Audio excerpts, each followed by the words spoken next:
Antes que todo, muchas gracias. Agradezco al comité organizador el haberme invitado a, pues más que la experiencia, a platicar, a discutir académicamente de una de las patologías más frecuentes que vemos como neurocirujanos, que es precisamente la craniectomía descompresiva.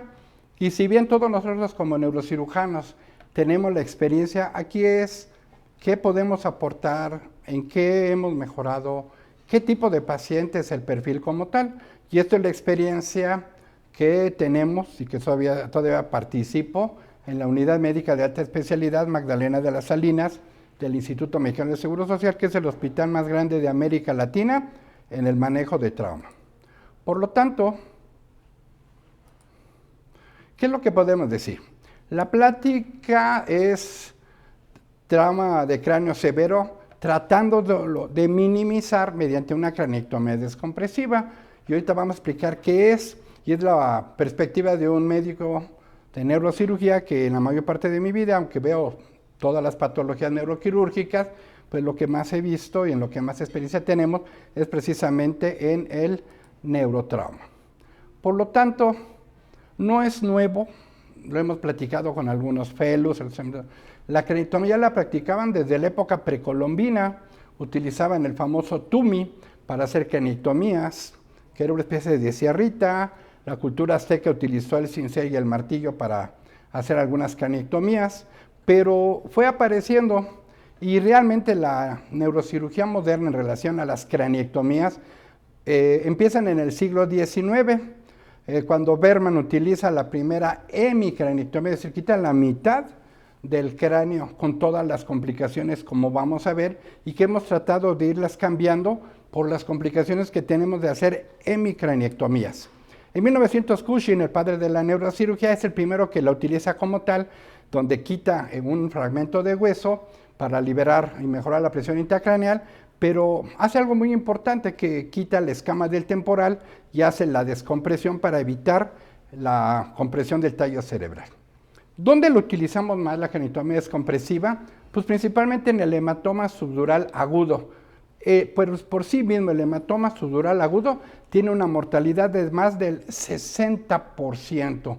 Y a veces dicen, no, es más importante el hematoma cuando realmente lo quitamos y tenemos a veces una catástrofe con el manejo de las estructuras cerebrales. Por eso es que el hematoma, aún en centros dedicados al trauma, tenemos una altísima mortalidad y lo utilizamos, como lo hemos dicho, como una cirugía de rescate.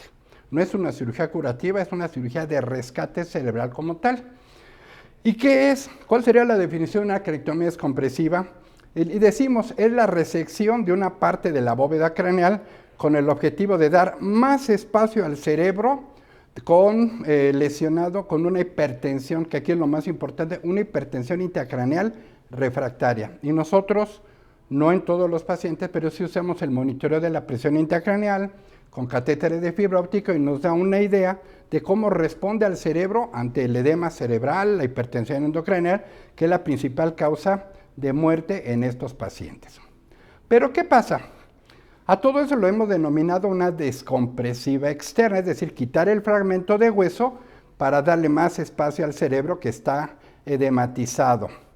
Y como todo, y hemos hecho updates y lo hemos platicado con neurocirujanos de otros países, cuando hacemos la revisión, no están bien definidas las indicaciones y las variables. Es una cirugía de rescate, no podemos hacer estudios multicéntricos, aleatorizados, decir, a este le hago craniectomía, a este no le hago craniectomía.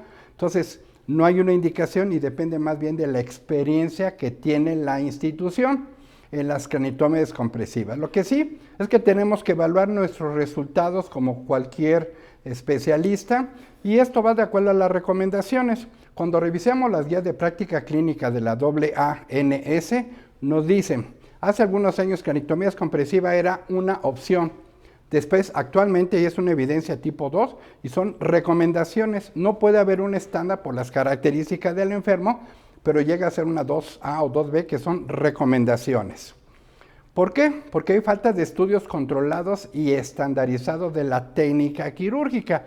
Y lo hemos visto, compañeros que hacen craniectomías pequeñitas de 4 5 centímetros de diámetro y no estamos descomprimiendo. O al revés, hacemos una gran hemicranectomía como lo vamos a ver y tenemos complicaciones y pensamos, es mejor la hemicranectomía, pero la descompresión hasta la línea media provoca alteraciones de la dinámica del flujo cefalorraquídeo y hemos visto hidrocefalias postraumáticas por lo amplio de la cranectomía descompresiva o hemicranectoma, y esto ha sido algo que hemos aportado del por qué las hidrocefalias como tal.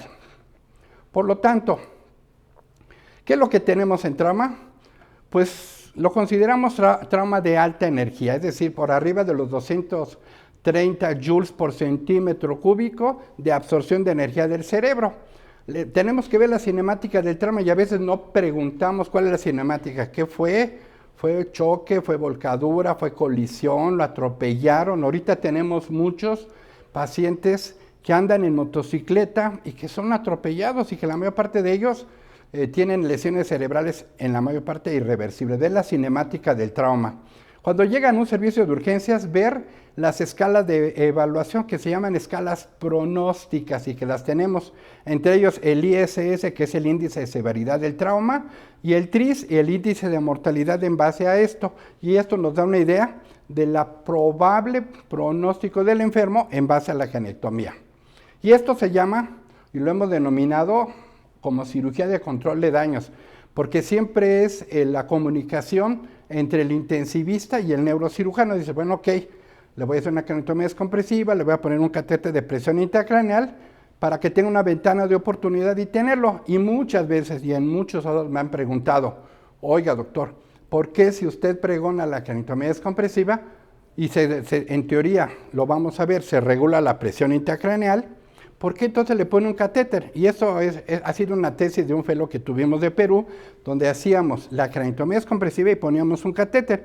Y uno dice, y lo aprendemos desde la prepa, el cráneo es una esfera rígida de volumen constante, pero cuando abrimos y hacemos una cranectomía, se transforma en 3 compartimentos. El que descomprimimos, que baja la presión, pero el septo, como vamos a ver, la O del cerebro, sella a través de la circunvolución del cuerpo calloso y transforma el espacio contralateral en otro espacio que tiene igual o más presión, y las 2 quintas temporales cierran la hendidura del tentorio y tenemos otra presión infratentorial y tenemos 3 presiones diferentes.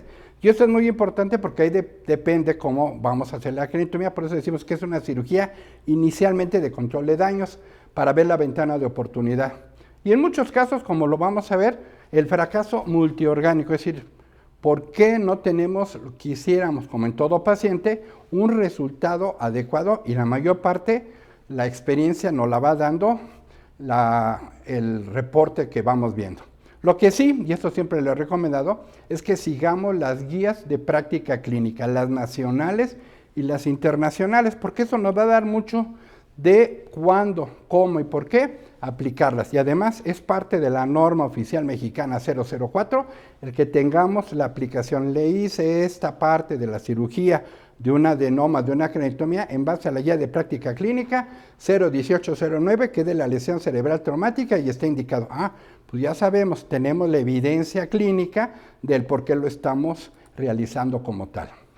Por otro lado, el trauma craneoencefálico severo, que lo tratamos de minimizar dentro posible de la cranectomía descompresiva, debemos recordar que hay 3 tipos de factores mecánicos, es decir, el efecto de volumen, no el efecto de masa. Estamos muy acostumbrados a decir el efecto de masa, pero muchos de mis maestros me decían, no es masa, es el efecto de volumen, el vector de volumen, que hace que se reexpanda o que se complique y distorsione el tallo. Los cambios vasculares, y si bien mucha gente ha comparado, y yo estoy de acuerdo en que el trauma de cráneo es una forma de evento vascular cerebral. No está catalogado como tal, pero responde muy semejantemente a los aspectos vasculares cerebrales. Y obviamente la cascada bioquímica de excitotoxicidad hasta llegar a la apoptosis a través de segundos mensajeros. Y tenemos que conocer mejor la fisiopatología del trauma para entender qué, cuándo y cómo hacerla y por qué los resultados favorables o desfavorables. Lo que sí sabemos de la cranectomía descompresiva es que es para limitar la lesión secundaria, hipoxia, isquemia, edema e hipertensión intracraneal, y el pronóstico al egreso. No dije sobrevida ni calidad de vida como lo hemos visto en algunos congresos de neuroética. Dice, llegó con un rasgo de 6 y se va con un rasgo de 8. A veces llegan con 5 y se van con 7, que no es lo ideal, pero es mejorar el pronóstico al egreso. Ya después en rehabilitación, neurología, pues veremos la evolución del paciente. Cuando no la realizamos, y que es parte de la experiencia, no la realizamos en lesión de tallo, una hemorragia de Duret, un infarto, una lesión de tallo, no hacemos la craniotomía descompresiva. Discutimos en forma característica a cada caso en particular, no es porque yo lo digo, porque va a ser, ¿cómo ves? ¿Cómo está el paciente? ¿Qué Glasgow? ¿Qué otros factores agregados tiene para poder decidir qué, cuándo y cómo? La terapéutica es una de segunda línea. ¿Qué significa esto? Que si revisamos las guías de práctica clínica, nos dice sedación, analgesia, poner un catéter de presión intracraneal, el uso de un osmótico, y no dije manitol, estamos usando soluciones hipertónicas al 3%, y vemos, y de ahí pasamos a la terapéutica de segunda línea, donde está el manejo de la diferencia arteriovenosa, etcétera, y hasta el final, si se dan cuenta, todos los que estamos aquí de neurocirugía, nos dice que craniotomía descompresiva es lo último de la guía, y aquí es al revés. En el hospital lo hacemos al revés. Terapia intensiva, no nos acepta un paciente si no lo hemos operado y hemos hecho la craniotomía descompresiva para que el intensivista tenga un campo de acción donde poder trabajar ese cerebro traumatizado. Por eso deja de ser de una terapéutica de segunda línea y la terapia de luz nos dice, hay que hacerlo a la primera. Y terapia intensiva nos dice, si te lo acepto, es un decir, siempre y cuando le hagas un procedimiento donde yo tenga que ver nada más con una parte del cerebro. Tiene mejor pronóstico en deterioro paulatino, el paciente que va paulatinamente, a diferencia del que llega y que se nos hernió en el momento y dilató una pupila y andamos corriendo por la rapidez de la compresión del tallo cerebral. Entonces nos va avisando. El problema es que trauma no recibe pacientes en la mayor parte de primero. Pasan a una unidad de medicina familiar, se va deteriorando, pasa a un hospital general de zona, no lo revisa neurocirugía, lo revisan otros especialistas, y ya que el problema lo tenemos, ya es el paciente herniado o en muy malas condiciones, llega a Magdalena de las Salinas, pero ya llegan con daños neurológicos de tallo o cerebrales que en la mayor parte son irreversibles, y por eso, a pesar de que es una unidad de alto nivel, los pacientes llegan tardíamente, a diferencia de otros lados donde más tardan en llegar, que ya están tratando de determinar qué tipo de tratamiento. Minimiza la lesión primaria, es decir, la contusión, la laceración, y tratamos de limitar la lesión secundaria, hipoxia, isquemia, edema e hipertensión intracraneal. Pero, ¿qué sucede con las craniotomías? Y aquí vemos unos casos. Una craniectomía amplia, una hemicraniotomía, sí disminuye la mortalidad, pero incrementa los casos vegetativos persistentes. Y eso lo hemos platicado, no lo hemos llevado a cabo, pero dices, operamos en el hospital promedio de 50 craniotomías descompresivas. Como unidad de urgencias, no hacemos el seguimiento hasta que se recupera el paciente. En cuanto tenemos la oportunidad de que se va controlando sus factores, se traslada a un segundo nivel a que neurología u otros médicos lo sigan llevando. Y vemos, y es allá donde tenemos esto, porque el volumen de pacientes sobrepasa la capacidad de un hospital como es de alta tecnología como el nuestro. Pero decimos, ¿cuántos estados vegetativos realmente estamos dando? Que ese ha sido el tema. ¿Estamos dando sobrevida? ¿Están sobreviviendo? ¿O le estamos dando realmente calidad de vida? Que ese es el detalle que debemos que pensarlo todos los que somos neurocirujanos en base a esto. ¿Es controversial? Sí, de hecho ahí va la plática en ese detalle. Es controversial por los aspectos bioéticos, y me lo dirán, ¿y por qué lo metió a operar si ya estaba herniado, ya empezaba a dilatar las dos pupilas? Esto, bueno, y vamos a aspectos bioéticos, y lo hemos visto en algunos otros foros. La calidad de vida, el impacto familiar y social, y ahorita, y viene muy a colación con lo de los aspectos bioéticos, la neuroética, de decir, pues antes de decidir, llámese en un infarto cerebral, con efecto de volumen o en un trauma, decir, ¿qué capacidad tiene la familia? ¿Es la aseguradora? ¿Tenemos una buena terapia intensiva para que todo el procedimiento se lleve a cabo en forma completa? Porque si no lo descomprimimos y estamos haciendo mayor gasto, que no es la idea, pero como administrativo, pues dice, sí, costo-beneficio, costo-resultado y costo-efectividad, hay que lo lleve y lo lleva también la familia, porque muchos pacientes no tienen aseguradoras o no son derechamente de una institución, y dice uno, el paciente qué resultado va a tener cuando la familia a veces no tiene, que no es parte de la parte médica. La parte médica es el deber ser y voy a hacer mi trabajo, pero tenemos que irlo pensando también por el impacto familiar y social, sobre todo en la rehabilitación, y lo hemos comentado. El paciente más caro para las instituciones de salud no es el diabético o el hipertenso, es el traumático, porque no hay prevención. Desde que el paciente lo levantan del sitio del accidente, un motociclista, hasta que tratamos de rehabilitarlo, tarda meses, años y es muy caro, sobre todo para instituciones como la nuestra, por las incapacidades y el gasto. Entonces dice uno, tenemos que ponernos a pensar, como neurocirujano, decir, es controversial los aspectos bioéticos, ¿qué calidad de vida va a tener? ¿Va a ser un estado vegetativo y la familia va a tener que llevar la rehabilitación a esto? Y el aspecto social, que debería de ser el deber ser del médico. Y debemos de realizar series prospectivas y estudios multicéntricos. Ahorita en Sudamérica, que hemos estado, y en Miami, se están haciendo los updates para tener un poquito más de estudios multicéntricos y aspectos neuropsicológicos, que es hacia donde vamos a ir. Y vean ustedes, estamos viendo en la diapositiva cómo hay una herniación cerebral, una herniación subfacial, una herniación está completamente desviado, y aquí lo vemos, recuperamos las estructuras de la línea media, pero a cambio de este fungus, de esta gran salida. Y dice uno, esta área sabemos perfectamente bien que se va a necrosar, y lo sabemos perfectamente. Bueno, ¿y qué realmente le estamos ofreciendo al paciente? Y eso es importante cuando nos ponemos a ver ese tipo de casos. Por otro lado, lo han visto cuando en el hospital tenemos un expediente electrónico, y el expediente electrónico nos ha servido mucho para ver nuestros errores o hacer el proceso de la calidad de DNA, es decir, estamos operando o no estamos operando. Y lo alimentamos, el software del expediente electrónico nos dice ISS, TRIS, índice de mortalidad y todo, las causas, sus signos, la capacidad y también los diagnósticos. Porque a veces me dicen, oiga, tiene traumatismo craneoencefálico. En muchos lados ya no le llamamos traumatismo craneoencefálico, le llamamos lesión cerebral traumática aguda en la revisión que se hizo del 2014-2015. A diferencia de las guías de trauma craneoencefálico en el adulto, que es la 01809, y ha ido cambiando en base a la clasificación del CIE-10. Es como hablar, revisa cuántas contusiones cerebrales, ya no se llaman contusiones, se llaman traumatismo cerebral focal, y cuando uno quiere hacer una revisión tiene que meterse al CIE-10 y esto no lo da si se le hizo incapacidad, cómo está el paciente, y esto también tiene que ver con el aspecto administrativo del paciente. Regresando a la craniotomía descompresiva y haciendo la línea del tiempo, es un trauma de alta energía. Todo paciente con datos de herniación o deterioro roso-caudal con Glasgow menor o igual a 8 se considera en coma, como nos dice ATLS, y el paciente automáticamente pasa a choque.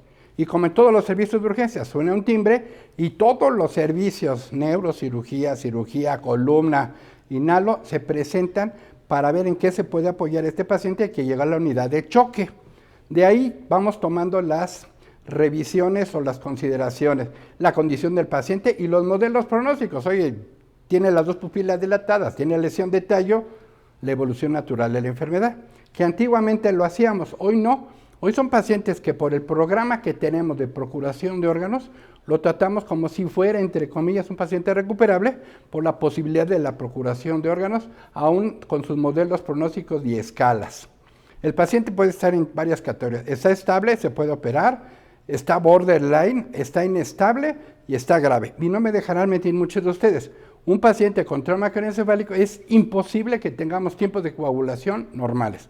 Per se, la lesión cerebral traumática libera tromboplastina tisular y alarga los tiempos de coagulación. Entonces dice uno, ¿qué INR requieres para que lo puedas meter a operar y no te sangre? O al revés, a veces no ficticio, pero no es real, cuando ponemos plasma, plaquetas, sangre y tenemos unos tiempos arreglados y cuando nos metemos a abrir, pues realmente tenemos sangrados espantosos, ¿no? Entonces, también tenemos que pensar en las características, si es estable, borderline, inestable o realmente está muy grave.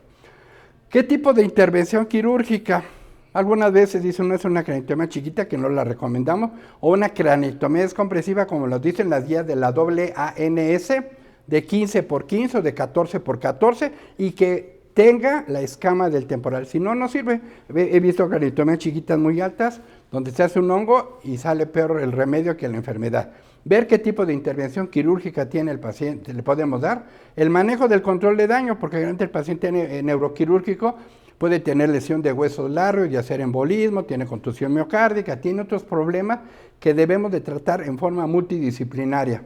Y al final, un cuidado total temprano con gente experimentada en una unidad de terapia intensiva con un neuromonitoreo.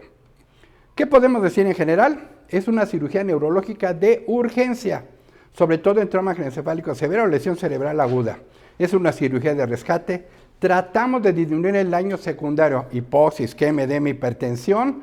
No lo hacemos en lesión de tallo y no hacemos hemicranectomías. Y hemos tenido la mala experiencia de que cuando llevamos la cranectomía a la línea media, los pacientes hacen hidrocefalias porque alteramos la dinámica de reabsorción del líquido cefalorraquídeo. Tiene mejor pronóstico en menores de 40 años porque sabemos muy bien que se mantiene la compliance, la adaptabilidad del cerebro y responde mejor la gente joven con un deterioro rápido que la vemos y que la podemos meter rápidamente. En adultos, ¿reduce la mortalidad? Sí estamos reduciendo la mortalidad de un 70 a 50, pero el daño neurológico establecido ¿cómo queda? Criterios tomográficos, intentamos, aunque no los hemos unificado los criterios de Marshall, de lesión quirúrgica, no quirúrgica, cómo está, pero es parte de los protocolos. Algo muy importante y que nos toca ver, la autorización y consentimiento informado y firmado, porque a veces el familiar no entiende o no le explicamos bien qué es lo que buscamos. Oye, ¿y el paciente está muy grave y va a sobrevivir? No lo sabemos. Estamos tratando de salvar su vida, nada más, pero no podemos prometer ni garantizar. Y tiene que estar firmado, porque a veces, como lo dice la guía, la norma oficial mexicana, ¿quién firma el consentimiento? Pues lo firma el familiar, y a veces no quiere el familiar responsable firmarlo o lo firma. ¿Y quién lo firma? El área médica. A ver, tú qué pasaste y fírmalo. Y la norma oficial nos dice, tienen que ser dos personas diferentes, el familiar responsable y otra persona que conozca de ahí, no el área médica. Y a veces lo ponemos y eso también es un hándicap cuando revisamos los consentimientos informados y vemos la realización de cómo está, y esto también no lo tomamos en cuenta por la rapidez, pero tenemos que ser muy delicados con la autorización del consentimiento informado y firmado por los familiares. ¿Qué recomendamos? En pacientes con una lesión, si tiene contusiones múltiples y de tallo, pues es imposible.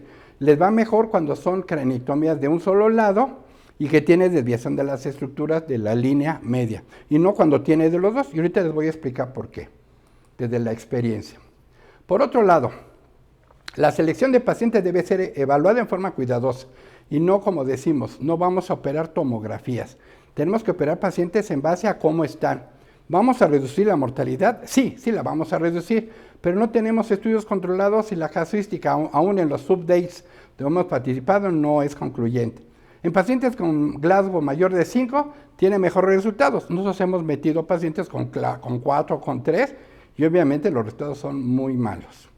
Y a veces es más la presión de la familia que la experiencia del neurocirujano.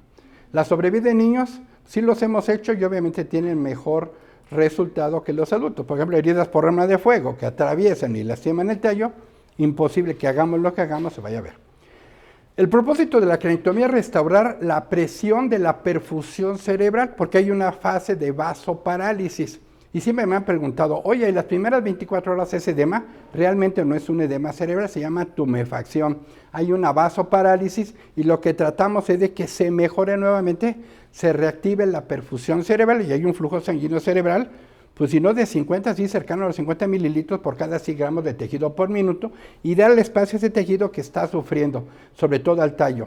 Actualmente es una terapéutica de segunda línea, como lo dicen las guías, pero en el hospital lo utilizamos como de primera línea. Llegó, está herniado, mételo a operar. Pone en condiciones y opéralo. Pero en la terapia de Lund, que es una terapia sueca, dice, primero opéralo y luego pásalo a la terapia. Y esto nos ha dado mejores resultados. ¿Qué técnica nos dicen las guías de la AANS? Puede ser bilateral, puede ser bifrontal, que ya no la recomienda. Ya las guías de la AANS dije, bifrontal no, calvarectomía tampoco, mejor o bilateral o unilateral, que es lo que recomiendan. Y aquí vemos un caso de los que he operado. hacemos la craniotomía, vemos la contusión, se empieza a salir el cerebro, tiene el hematoma y lo hacíamos. Y hacíamos lo que hemos comentado, los sandwichitos de Gelfand, músculo Gelfand. Hoy hacemos craniotomías y hacemos la fenestración, como les voy a explicar, de la dura madre con algo de mejores. Pero realmente, ¿qué es lo que estamos y nos dicen las guías de manejo? Dice, la guía de práctica clínica 01809 de la lesión cerebral traumática dice, el paciente tiene trauma de cráneo, tiene hipertensión endocraneal. ¿Cuáles son los objetivos? Tener presión intracraneal menor de 20 milímetros de mercurio y que las curvas P1, P2 y P3 se mantengan. Y una presión de perfusión igual o mayor a 70 unidades toro milímetros de mercurio. ¿Qué hacemos? Sedación, analgesia y ventilación controlada con los siguientes, con fentanilo, con midazolam. Ya no usamos la parálisis muscular, ya no la usamos, pero sí la ventilación controlada. Ponemos un catéter parenquimatoso y ustedes me preguntarán, oye doctor, ¿y por qué no pone un catéter intraventricular? Es difícil si no tenemos un endoscopio meter un catéter, unos ventrículos en hendidura y poderlo tener. En los parenquimatosos, y no porque haya conflicto de intereses, pero nos da una muy buena curva de presión intracraneal para tomar decisiones en el momento. ¿Qué usamos? Aquí nos dice Manitol, nosotros estamos usando ya soluciones hipertónicas salinas al 0,3%, si no tenemos más que el Manitol, ya no usarlo como antes a dosis tan altas que provocaba descompensación metabólica, 0.25 gramos por kilo, cada 4 o cada 6 horas nos da mejor resultado, como tal, no en infusión continua para evitar el rebote. Si esto funcionó, qué bueno, y si no, hiperventilación moderada, no de principio, para mantener a la altura de la Ciudad de México una presión de dióxido de carbono entre 30 y 35, y lo hemos visto, a veces tienen 25, 20 de milímetros de mercurio y hay una exagerada vasoconstricción. Entonces lo que buscamos es evitar estos cambios tan bruscos para evitar que se pierda la autorregulación. Y el cerebro es muy delicado con la autorregulación. El cerebro se maneja con una presión arterial media entre 50 y 150 milímetros de mercurio. En una crisis hipertensiva pasa a 150, hay vasoparálisis. El paciente está chocado y tiene menos de 50 milímetros de mercurio de presión arterial media, hay un exceso de vasoconstricción y se pierde la autorregulación. Y ahí nada de lo que hagamos le va a servir al paciente cuando se pierde la autorregulación. Dice hiperventilación moderada, mantener entre 30 y 35, y luego entre lo que hemos platicado, la terapéutica de segunda línea, en donde decimos, pues aquí hay que considerar ya medidas de urgencia, mejorar la diferencia arteriovenosa entre el oxígeno que entra por la radial y la salida del golfo de la yugular, los barbitúricos altas dosis que ya realmente no los estamos usando, la hiperventilación y pasarnos a un exceso de vasoconstricción para barrer CO2, mantener presiones de perfusión, o como lo dice aquí, y véanlo, craniotomía descompresiva como último recurso. ¿Y qué sucede? Lo ve el urgenciólogo, lo ven los especialistas, y cuando llega a neurocirugía, ya el paciente está completamente herniado en forma bilateral, cuando realmente deberíamos estar desde el principio viendo al paciente su evolución. ¿Qué tipo de procedimiento? Ya me voy a ir para terminar esto. Dice, procedimiento quirúrgico. La craniotomía debe llegar hasta el piso medio de la base del cráneo para evitar que este vector de volumen comprima la quinta temporal y el tallo cerebral y tenerlo. Aquí dice micraniotomías amplias, si lo hemos visto, ya apréndanselo. A la línea media alteramos la dinámica del líquido cefalorraquídeo y la experiencia magdalena de las salinas nos hace hidrocefalia postraumática. Y luego me preguntan, bueno, ya tiene la hidrocefalia postraumática, doctor, ¿qué le hace? ¿Le pone una válvula de presión media? No. Tratamos de ponerle la craniotomía, cualquier tipo, estereolitográfica, metilmetaquilato, pero nos ha ido muy bien con válvulas programables por nosotros, no las autorreguladas de presión. Y uno las va controlando, baja la hidrocefalia, puede uno poner y tenemos mejor resultado, que es más caro, sí, pero tiene mejor que poner una depresión media, una hidrocefalia, donde ya se alteró por la hemicranectomía esto. ¿Qué estamos haciendo? La fenestración de la dura madre, como aquí lo vemos. Está muy edematizado el cerebro, pues si lo abro, se va a salir completamente. Todo lo que hacemos 3 rayoncitos, 3 aperturas, perdón la expresión, y fenestramos, y sale el hematoma subdural, que es el gelatinoso, el que está provocando el daño, y le damos oportunidad de reexpansión al cerebro sin tener la catástrofe como vamos a ver. ¿Por qué? Porque a veces queremos ser muy rápidos como neurocirujanos y hacemos una craneotomía descompresiva en 1 hora y sale el paciente a terapia y no nos damos cuenta que esa descompresión rápida, y no porque lo hagamos despacio, se bascula el cerebro y del lado contrario, como vamos a ver en complicaciones, hacen higromas, o hacen subdurales, o hacen lesiones hemorrágicas por la descompresión de tipo vascular, como si fuera una hemorragia cerebral. ¿Y qué fue lo que pasó? Se descomprime muy rápido para hacerlo, y esto son parte de la experiencia. El drenaje del hematoma subdural agudo mediante la pura fenestración de dura madre, y eso sí, que se cierre por planos y poner un drenaje subgaleal. Esto sí nos ha ayudado mucho. No lo cerramos como hacíamos antes y en un solo plano. Tratamos de hacerlo lo más anatómicamente y ya no colocamos el colgajo óseo en el abdomen. Y me han preguntado, ¿por qué no hace la marsupialización? El paciente va a estar a veces un mes en la terapia intensiva, tiene una neumonía y cuando le queremos poner su propio hueso, está infectado. Tiene nata de enfermedad y dice, pues mejor lo desecho. Y dependiendo de la evolución, mejor le pongo una cranioplastía del tipo que tengamos en ese momento. Esos son parte de la experiencia. Y aquí lo vemos. Ahora vienen los puntos claves de la plática. Craneotomías descompresivas. ¿Cuáles son nuestras complicaciones y limitaciones? Como grupo neuroquirúrgico debemos de saber cuáles son nuestras capacidades, pero también cuáles son nuestras limitaciones. Es decir, ¿qué voy a hacer? Si no lo cierro por planos, me va a hacer una fístula. Y a veces es catastrófico la fístula porque hay que volver a abrir y son puntos y no encuentra uno dónde está. La infección o dehiscencia de la herida. Es muy común que a veces cerremos, y lo hemos visto, en un solo plano y con un surgete. Y a veces el surgete queda o muy apretado o muy flojo. Nosotros preferimos mejor los puntos simples para que haya menor proporción de que vaya a ser infección o dehiscencia de la herida. Muchas veces no estamos pendientes del paciente en la terapia intensiva y está en decúbito dorsal y al rato trae un escara occipital cercano al sitio de la craneotomía y se infecta. Hay que estar también viendo cómo va el manejo, el plan de atención de enfermería, el proceso enfermero que se tiene para el paciente neuroquirúrgico en una terapia intensiva. O hacen higromas, y lo hemos dicho ahorita. Descomprimimos rápidamente, pero se bascula y se despega del lado contrario y tenemos higromas y a veces es difícil porque tienes que abrir del otro lado y de todos modos no se va a recuperar como tal. Crisis convulsivas, la lesión per se, una contusión, una laceración, son lesiones potencialmente epileptógenas de crisis convulsivas. Sepsis, a veces el paciente ya llega con procesos neumónicos, o llegan de un segundo nivel infectados como tal, o las neumonías intrahospitalarias, y a veces tenemos que conocer la flora y la fauna de nuestro hospital, y de repente sabemos que en la terapia hay Acinetobacter baumannii. Bueno, pues hay que ver la forma de controlar estos gérmenes tan dañinos y que nos provocan problemas pulmonares y cerebrales como tal.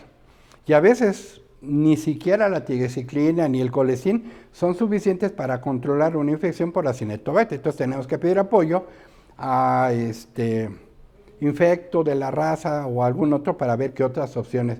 O el empiema subgaleal, a veces el paciente está inquieto o no se mueve y tenemos una colección que pensamos que es un subdural y realmente es un empiema como tal. Y vean ustedes aquí los resultados, craneotomías amplias, están bien hechas, cortes finos, 3D, y vean ustedes, bien, esa es la primera fase. La presión atmosférica le gana a la presión intracraneal y lo vemos. Pero al rato se invierte el problema y vean ustedes, estos son de las primeras o principales complicaciones que vemos de la craneotomía descompresiva. Y luego, ¿qué sucede? Dice, bueno, ok, esto es lo que decimos que hacemos. ¿Cuándo no las hacemos? En primer lugar, ¿cuáles son las contraindicaciones que nosotros proponemos? Lesiones biemisféricas, si tiene contusiones frontal, temporal de un lado y del otro lado, sabemos que lo descomprimimos del lado derecho, pero la evolución natural de una contusión es como la de un evento vascular, entre el tercero y séptimo día va a ser edema perilesional, un vector de volumen y va a ser una hernia contralateral, lesiones biemisféricas. Y eso lo hemos hecho en las tesis del fellow que tenemos. Hago craneotomía descompresiva y me dicen, ¿y por qué pone el catéter de presión intracraneal? Porque se divide, como vamos a ver, en 3 compartimentos. ¿Y dónde pone el catéter? ¿En el sitio de la craneotomía descompresiva? No, en el sitio de mayor daño cerebral. Si hay mayor daño del lado derecho y descomprimir el izquierdo, pues se lo pongo en el lado derecho. Si en el lado izquierdo que descomprime hay mayor problema de contusiones que van a crecer, y si además le agregamos que le ponemos el manitol, y el mannitol nos va a provocar a través de la diapédesis que esas contusiones chiquitas se junten, hagan coalescencia y hacen hematomas parenquimatosos que son igual de peligrosos. Entonces dices, bueno, pues mannitol no, pero buscamos otra. Lesiones biemisféricas, ¿no? Cuando el paciente ya tiene pupilas fijas simidriáticas y tiene una lesión de tallo, pues no lo vamos a recuperar. Con la lesión de tallo como tal, o tiene hemorragias de Duret, o ya tiene lesiones isquémicas como tal, o lesiones graves asociadas, como vemos aquí, un paciente que tiene fractura de pelvis con unos fijadores externos, un aláparo, fracturas porque lo atropellan de huesos largos y que va a hacer embolismo, pues meterlos a laparotomía, cranectomía y todo esto aumenta la posibilidad de complicaciones en el postoperatorio en la unidad de terapia intensiva. Y aquí lo vemos. ¿Qué factores adversos a considerar en una cranectomía? Seleccionar al paciente y al tiempo de realizar el procedimiento. Cuando ojalá llegaran en el momento y los pudieran operar, pero a veces llegan 3, 4 días después y ya herniados, poco podemos hacer. Buscamos, en la Ciudad de México hay un centro regulador que nos dice, hay un paciente en tal lado, pásenlo a tal lado, pero a veces es insuficiente que este centro regulador pueda tener la capacidad de decidir, este va aquí, este va acá, este va a hacerlo. Y este es difícil por el tiempo, como todo en neurocirugía, time is brain, tiempo es cerebro. Llegan tarde, poco. La descompresión rápida, como lo he dicho, provoca vasculación del cerebro y hematomas sudurales o lesiones venosas contralaterales. Y aquí lo vemos. Quitamos este hematoma, quitamos la hernia subfacial, la hernia transtentorial descendente. ¿Y qué sucede? Se despega del otro lado y tenemos higromas. O lesiones vasculares que dicen, pues si no toqué el lado contralateral y tengo una lesión hemorrágica o tengo un higroma, ¿y ahora qué hago? Entonces, sí tenemos que ver que la hoz del cerebro transforma la cavidad intracraneal en 3, donde descomprimimos. El lado contralateral queda sellado por la hoz del cerebro y la circunvolución del cuerpo calloso, y las 2 quintas temporales que provocan también que haya una diferencia de presión infratentorial, y a veces lo hemos hecho, tenemos más presión intracraneal infratentorial que la supra, y aquí ya no es la hernia transtentorial descendente, sino puede una ser transtentorial ascendente, que es igual o más de peligrosa como tal. Por eso es que hemos visto que se pueden hacer 3 diferentes compartimientos con 3 diferentes presiones intracraneales, y esto es a consideración. Y aquí lo vemos, tenemos la hoz del cerebro, y algunas hoz las han visto, son tan calcificadas que están muy rígidas, otras no lo es, pero véanlo, el retorno venoso, la hoz del cerebro que divide los compartimientos como tal, y la tienda del cerebelo, y eso nos hace entender la dinámica de la cranectomía descompresiva en estos factores adversos.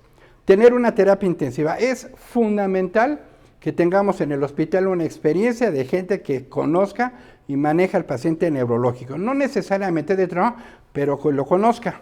Y siempre lo hemos visto, yo que hago mucho monitoreo de la presión intracraneal. ¿Quién hace el monitoreo de la presión intracraneal? ¿El médico? No, lo hace la enfermera, es a la que hay que entrenar, y que en la hoja de enfermería, en su plan de atención, ya sabe qué doctor tuvo, como lo hemos visto, el paciente en la mañana empezó con la presión intracraneal porque lo bañamos y no está sedado y empieza a titiritear de frío. O le cambiamos medicamento de la norepinefrina y se empieza a espetar y empieza a ver el aumento de la presión intracraneal. Lo aspiramos y no sabe enfermería, no porque no sepa, no está capacitada, y así en vivo hacen la aspiración, el paciente casi un opistótono y la presión intracraneal. Y eso debemos de estar al pendiente del manejo de enfermería. Es ella las que hacen el manejo, no nosotros, que no me dejarán mentir, muchos de ustedes pasamos temprano, tiene 20 de presión intracraneal y todo, pero ¿qué pasó en el retrospectivo? ¿Qué pasó cuando cambiaron medicamentos, cuando lo bañaron, cuando lo llevaron a tomografía, cuando hicieron todos estos cambios? Y vemos cómo estas ondas también son tan deleterias para la presión intracraneal.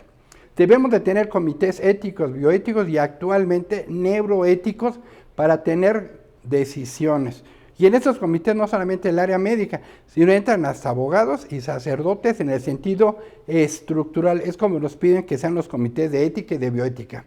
Y lo pongo aquí, condiciones de la familia, y dirían, doctor, pues el deber del médico es el deber ser. Sí, pero dices, lo voy a descomprimir, ¿y la familia?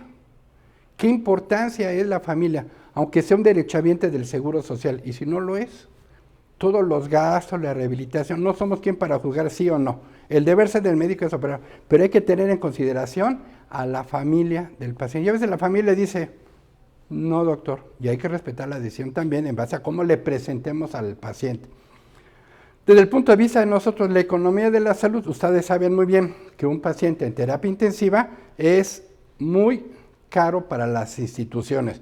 Llámese IMSS, ISSSTE, seguro de gastos médicos, aunque sea de gastos médicos mayores, la economía de la salud. ¿Qué costo-beneficio? Costo-efectividad y costo-resultado. Y eso nos los piden como administrativos. ¿En qué le vas a ayudar? ¿Y qué sucede? Y lo hemos visto. ¿Sabes qué? El paciente que operaste tiene máximo beneficio, esa palabra la escuchamos muy seguido, y sube a piso, y sube el paciente muy grave, y no hay recuperación. Y hay que verlo en base al tiempo que estuvo, o al revés, el familiar nos dice, doctor, quieren sacar a mi familiar de la terapia, y la quieren subir a piso y lo tienen bien cuidado. Pues sí, pero yo tengo en quirófano 3 pacientes que requieren terapia intensiva, que son potencialmente recuperables, o en urgencias, o eso, y eso también tenemos que verlo, y que es parte de la economía de la salud en una institución como la nuestra. Costo de las aseguradoras, si tiene un seguro de gastos médicos mayores, qué bueno, pero luego tienen seguro de gastos médicos, y no me dejarán mentir, que pensamos que van a cubrir, y un día de terapia intensiva se lo consumen su seguro de gastos médicos. Costo hospitalario en el sector salud, esto se llama capital constitutivo, y a veces lo vemos en el seguro social, donde decimos, el paciente tiene seguro social, sí tiene su carnet, pero los patrones no cotizan, y para fines prácticos y legales, el costo es como si fuera no derechohabiente, y al patrón se le hace el cobro, se hace el capital constitutivo. ¿Cuánto cuesta una consulta, una tomografía, un día de terapia intensiva, un manejo como tal? Y esto es importante porque eso es economía de la salud, y que la institución tiene que recuperar estos gastos que se invirtieron. Se oye muy frío, pero así funcionan nuestras instituciones. Costo hospitalario en el sector salud. De hecho, a mí me ha tocado hacer lo que le llamamos los GRDs, grupos relacionados de alumnos, que dicen cuánto cuesta una persona de la tercera edad con un hematoma subdural crónico, sin tantas comorbilidades, y que va a estar una semana. Y empieza uno a hacer los costos desde que lo recibe la asistente médica, la enfermera, el médico, le pide la química, el perfil laboratorial de 25 elementos, y cada elemento cuesta diferente. No es como que un laboratorio me cuesta tantos miles, no, cada analito cuesta diferente para la institución. Y luego el costo. ¿Cuántos días de terapia intensiva? Un día de terapia intensiva son 60,000 pesos, y la cirugía otros 60,000, y se va juntando, y luego cuando viene el costo capital, vienen los problemas. Entonces, por eso les digo, sí tiene un alto costo hospitalario. No dije que no se operen, pero sí hay que pensar un poco más en todos estos factores, como tal, de los factores adversos. ¿Qué tenemos? Esa es una estadística vieja, pero que craniotomias compresivas, de acuerdo a las recomendaciones del 2007, hoy ya salieron en 2016, en el hospital, que es un hospital dedicado a trauma, se opera, no ha cambiado la estadística, promedio de 15,500 procedimientos quirúrgicos, desde una fractura de tibia, una expuesta, una láparo, columna, neuro. Se hacen 10,500 valoraciones en urgencias, y cuando rotan con nosotros dicen, oye, la plantilla es insuficiente para tantas valoraciones. Tenemos casi 2 pacientes de ingresos diarios a la terapia, 650 ingresos a la terapia cuando tenemos 18 camas, 105 ingresos a hospitalización de neurocirugía al mes. Tenemos, ahorita bajaron 791 procedimientos neuroquirúrgicos, ahorita andamos cerca de los 600, con una plantilla corta porque nos hacen falta, como en todos lados, neurocirujanos. Y hay hospitales que tienen más y operan menos. El nuestro, como es hospital de alta especialidad, con la plantilla que tenemos trabajamos. Y de estos, vean, de los 700, de los 600 o 700, solamente 71 tienen craniotomía descompresiva por edema cerebral, y de estos solamente 33 craniotomía descompresiva. O sea, no es una estadística muy grande como tal por la selección. Y me lo han dicho en otros foros, oiga doctor, yo aquí en Puebla o en Cancún opero más craniotomía descompresiva. Sí, pero tienen otro tipo de población, por ejemplo Cancún, lo hemos visto, gente que se cae de los albañiles en los hoteles o vías de la Riviera Maya como tal, o autopistas donde tenemos más accidentes y llegan más rápidamente que los que llegan ya seleccionados a Magdalena de las Salinas. Entonces se hacen. Y en 4 hemos hecho colocación de colgajo óseo en abdomen con malos resultados. Mejor lo desecho, me evito problemas, le evito una infección, como tal. Pero esa es parte de la experiencia que les quiero transmitir. Ay, ahora ya no quiere. A ver, Luis. ¿Dudas hasta aquí? ¿Preguntas? Sí, doctor. ¿Cuál sería el caso para realizar una bilateral, por ejemplo? Buena pregunta. O sea, seleccionar, aquí es más bien de la selección y la experiencia del neurocirujano que esté en ese momento, porque dices, de un lado tengo un hematoma subdural y del otro lado tengo una contusión, pues sí la hago bilateral porque sé que descomprimo de un lado y esa contusión va a seguir la evolución natural de las lesiones cerebrales, va a ser edema perilesional, va a ser un vector y me lo va a herniar del lado contrario. Y dices, bueno, está bien, le hago de los dos como tal. A lo mejor de un lado le hago una fenestración y del otro lado voy por la contusión exclusivamente para tratar de equilibrar y no se bascule el cerebro. Pero sí, son casos seleccionados, no es así como a todos les hacemos esto, ¿no? Pero sí es una buena pregunta. ¿De qué lado empiezo a hacer la craneotomía bilateral? También es controversial. También, exactamente, sí. Y desafortunadamente, como en el infarto cerebral, la mayor parte de la experiencia que tenemos son izquierdas. Será porque llega más flujo sanguíneo, más presión de perfusión, pero dice, bueno, sí lo voy a dejar del lado izquierdo. ¿Cómo va a salir? Va a salir con las 4 H's, hemipléjico, hemianestésico, hipoacúsico y con hemianoso. Bueno, y la recuperación como tal, ¿no? Y siempre pienso en el lado derecho como que es más factible para nosotros trabajar que el lado izquierdo con más delicadeza, ¿no? Y a lo mejor el lado derecho dice, sí le hago una craneotomía y voy por la contusión. Y del lado izquierdo a lo mejor nada más hago la pura fenestración como tal, siguiendo lo que dicen las guías, doctor, de 14 por 14, de 15 por 15, tomando la escama del temporal, pero sin meter en más complicaciones, ¿no? Pero sería así.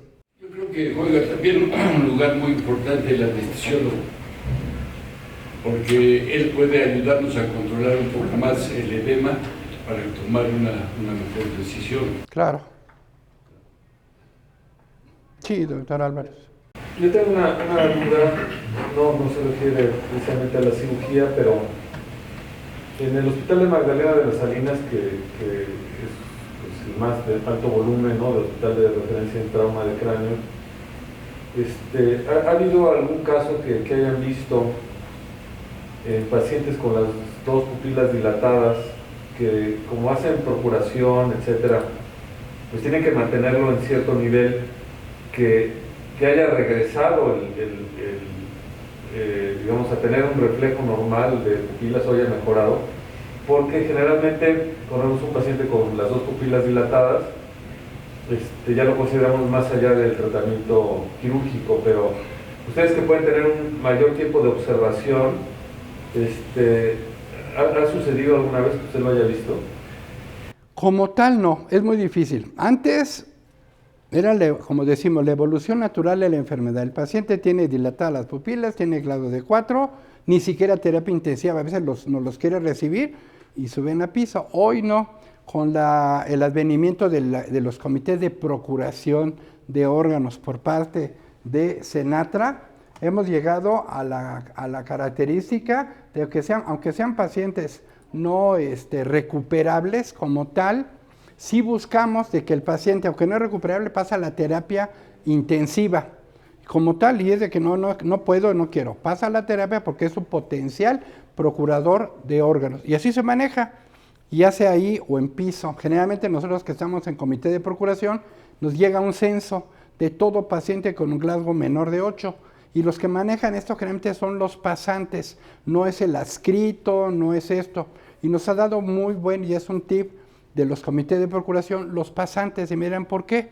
Porque generalmente cuando uno como neurocirujano tiene un paciente grave en la terapia y eso, mucha gente dice, es que usted quiere que mi paciente grave done órganos. Y no es la realidad. Entonces, ¿qué hacemos con el pasante? Va un día uno y le pide el perfil laboratorial y otro día va otro pasante y hace el panel viral y otro día le hace un electroencefalograma y me dice, todavía tiene algo de función de ventilación espontánea. Bueno, pero hazle un electro porque vamos a ver en qué derivaciones o montajes ya va a estar isoeléctrico, cómo te nos va dando la evolución natural para la toma de decisiones en procuración de órganos. Entonces, parte del comité pasa a terapia intensiva, si hay lugar, y si no en piso, lo sigue viendo el comité de procuración. No hacemos trasplante, procuración, y hemos tenido buenos resultados a la hora de solicitar la procuración de órganos. Pero sí es cierto, antes decíamos evolución natural, hoy buscamos que estos pacientes sean potenciales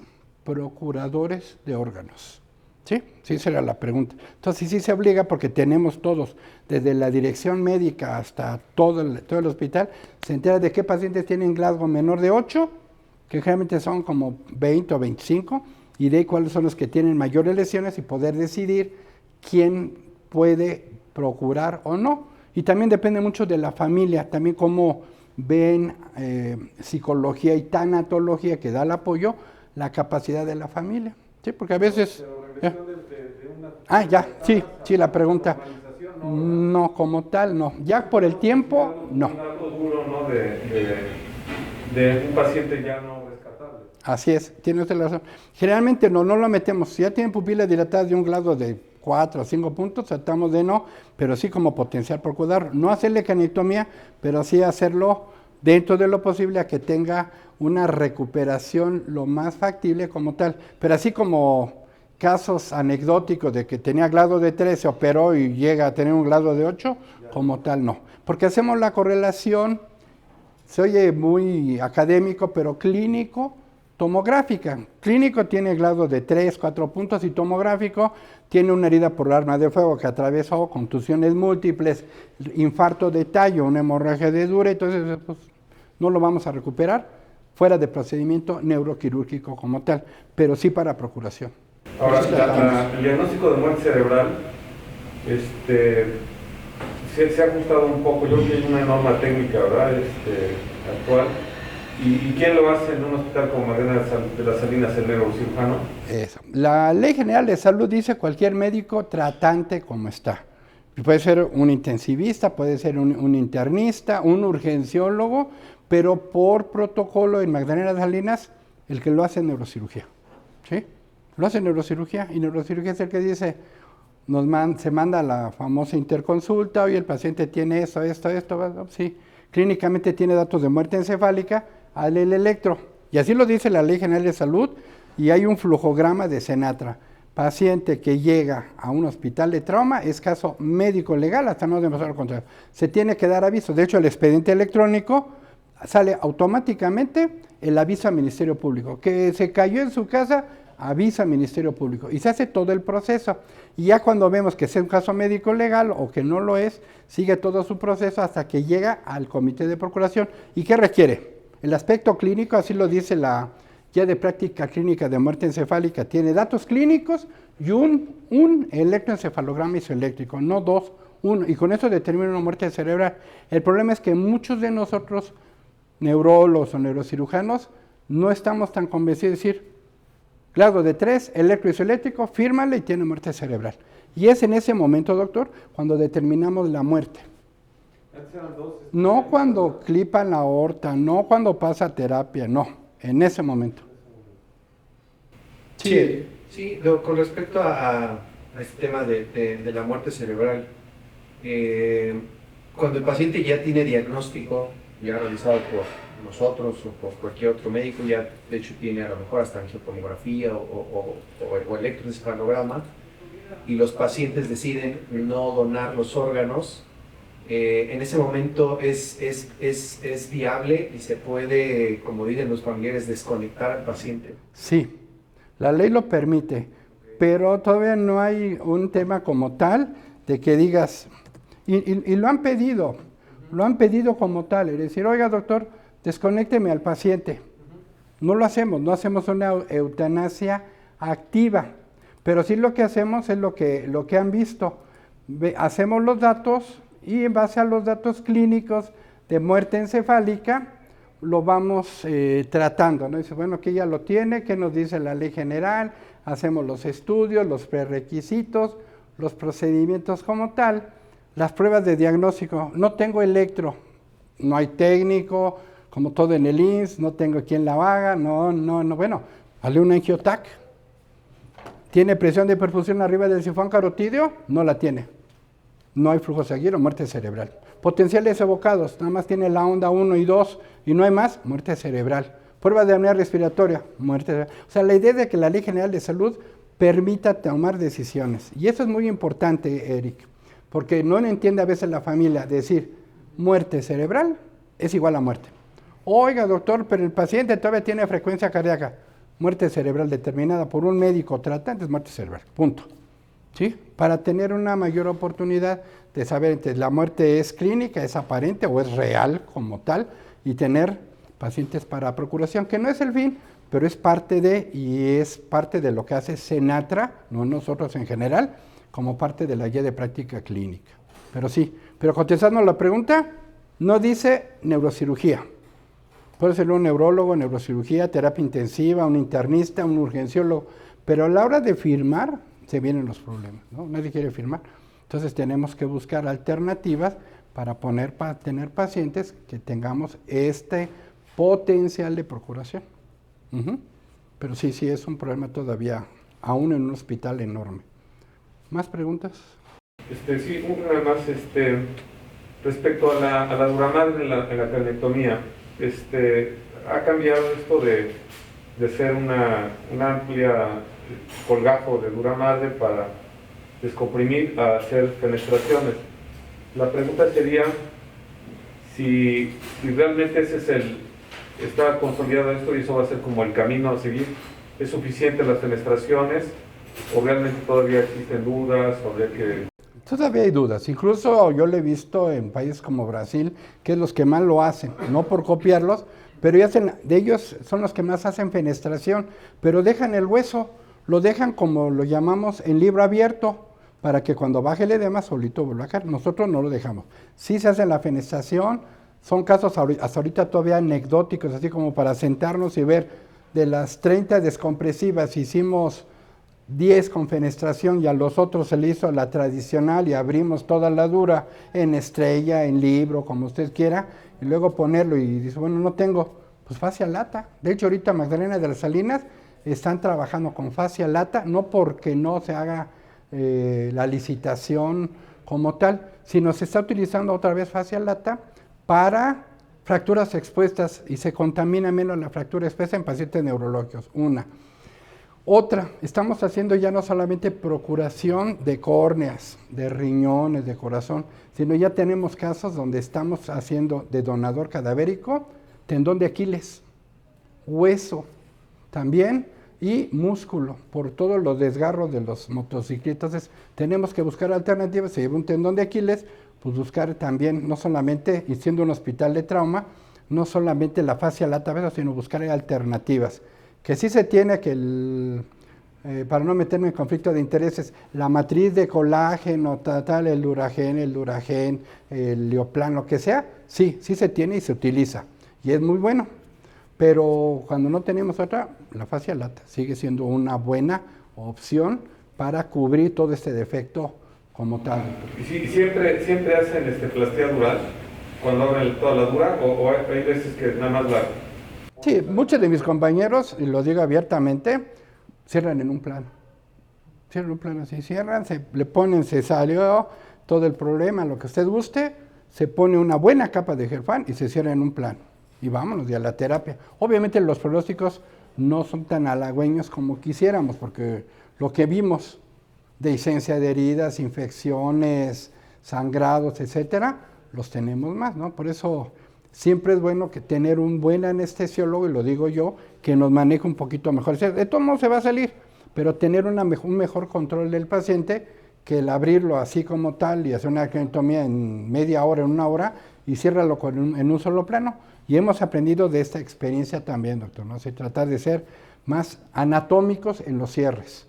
Porque también luego los pacientes, y yo lo veo, que sobreviven, porque los mandamos a un hospital de zona y a los 3, a los 6 meses regresan, pues son pacientes que tienen o tráqueos o gastro, tienen cuerpo extraño y no son tan candidatos, a pesar del síndrome de Trefinado, de hacer una craniotomía, una cranioplastía estereolitográfica, de la que usted quiera. No es tan factible como tal. Entonces, ¿qué hacemos? Pues buscamos aspectos que nos den más pauta de quiénes pueden recuperarse o sin que hagan síndrome de Trefinado y ponerles una cranioplastía. En ese proceso estamos. Pero realmente no tenemos un control, y lo digo abiertamente, Porque el paciente, en cuanto está en condiciones, se va a un hospital de zona. No se queda en Magdalena. Manejamos 105 pacientes al mes, 600 en terapia. Es imposible, por el movimiento de pacientes, tenerlos como tal, ¿no? Entonces, sí, muchos pacientes se van a segundo nivel, a que el neurología, urgencias, medicina interna hagan su seguimiento como tal, no neurocirugía. Estamos más dedicados al procedimiento neuroquirúrgico, al monitoreo de la presión intracraneal, a lo que sea, y enviarlos a un segundo nivel. Sí, doctor, la última pregunta es con respecto, por ejemplo, en el supuesto caso de que pues, muchos pacientes son traumatismos por accidentes automovilísticos, y hay veces en que los pacientes no son originarios del lugar donde estamos y vienen de paso. En el supuesto de que llegara un paciente con necesidad quirúrgica por una herniación uncal, un trauma severo, pero no tuviera familiares, como nos comentó, que pues el consentimiento debe estar informado y firmado, pero en ese caso de que no se tuviera, o sea, que llegara un desconocido con una necesidad quirúrgica, ahí ¿cómo tendríamos? De todos modos se opera. De todos modos se opera. Pero aquí el procedimiento es, todo paciente de trauma es caso médico legal, hasta no al contrario. Y ahí sí, no hay una persona, bueno, a ver, uno de los familiares, fírmale, pon tu nombre, tu INE, de que firmó, de que estaba enterado de que se iba a operar ese paciente, una. Y las huellas dactilares de los neurocirujanos y la firma. Y con eso fue decisión de neurocirugía el meterlo. No había familiares, no lo podía dejar así y se mete. Y se hace. Y en Magdalena Salinas se llega a hacer huellas dactilares, firma, sello de los neurocirujanos de guardia y se mete. O sea, no es una contraindicación que no haya familiares, ¿sí? Se mete. Viene de paso y va para Veracruz y llega aquí, no lo vas a regresar a Lomas Verdes porque Puebla le toca a Lomas Verdes y se opera porque se opera, ¿no?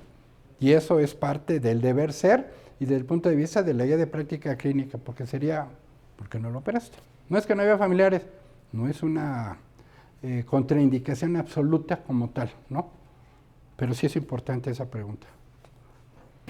Otra situación, doctor, cuando se hace la cranectomía y sí ven que en muchos casos se logra que pulse el cerebro otra vez, o ve que dicen, bueno, es que si pulsa es que hay percusión, ¿no? Sí. Si no pulsa es que ya no hay percusión. Entonces, el pronóstico, ¿sí logran la percusión? No necesariamente. Por ejemplo, yo lo he visto más como anecdótico, cuando en lugar de utilizar soluciones frías, como lo usan algunas gentes, usamos solución tibia. Y vemos cómo los vasitos superficiales pequeñitos empiezan a dilatar y empieza a haber mejor flujo regional. Con una solución tibia, no caliente, pero la pasan al recipiente y irriga uno y ve uno como el cerebro, si bien no late como quisiéramos, no tiene las pulsaciones, sí vemos la microcirculación, la pequeña circulación, cómo se ve mejor en estos casos. Y es un punto de experiencia, si usted quiere anecdótica, pero es opinión del experto. Y como en la guía de práctica clínica, ¿es evidencia tipo 1? No, es una recomendación, sí. Eso 2A o 2A o 2B. No, pues 2B. ¿Y qué opinión tiene el experto? Porque luego me invitan a las guías. Yo no puedo decir, sí, no, esto. La opinión del experto es que se haga. Y así se llama. O la buena práctica institucional. Aquí en el hospital se hace esto porque es la buena práctica clínica. Yo lo acepto porque es la experiencia de una unidad hospitalaria que cuenta con neurocirujanos. Buena práctica clínica, aunque se haga. La tercera, la opinión del experto. ¿En qué te apoyaste para hacerlo? En la guía de la AANS aparecieron los updates y nos dice esto. Está bien, doctor. Entonces, sí seguiste los lineamientos de la CENETEC para utilizar la guía de práctica clínica. O al revés, me ha tocado de que, ¿y qué utilizaste? No, pues mi experiencia. No, o sea, sí tenemos que apoyarlos, sobre todo cuando son casos médico-legales. Y eso nos va a quitar muchos dolores de cabeza a todos y cada uno de nosotros, ¿sí? Pero es así, huellas digitales, sellos, firmas y un tercero. No es, a ver, la paciente fulana, fírmele aquí, no. Nombre completo, la firma y el INE, porque eso cuando hacemos la revisión en el comité del expediente clínico, ¿y quién firmó ese garabato? No, pues era el familiar del otro paciente. Nombre, firma, INE. Y los dos médicos neurocirujanos que estaban en ese momento de guardia, los que estaban en el intensivo y esto, huellas digitales de que estaban conscientes de que el paciente era grave, estaba en peligro de su vida y había que operarlos. ¿Sí? Y eso es importante también. Aunque estemos en medios privados o institucionales, es parte de, ¿no? Muchas gracias, doctor. Muchísimas gracias. No, para-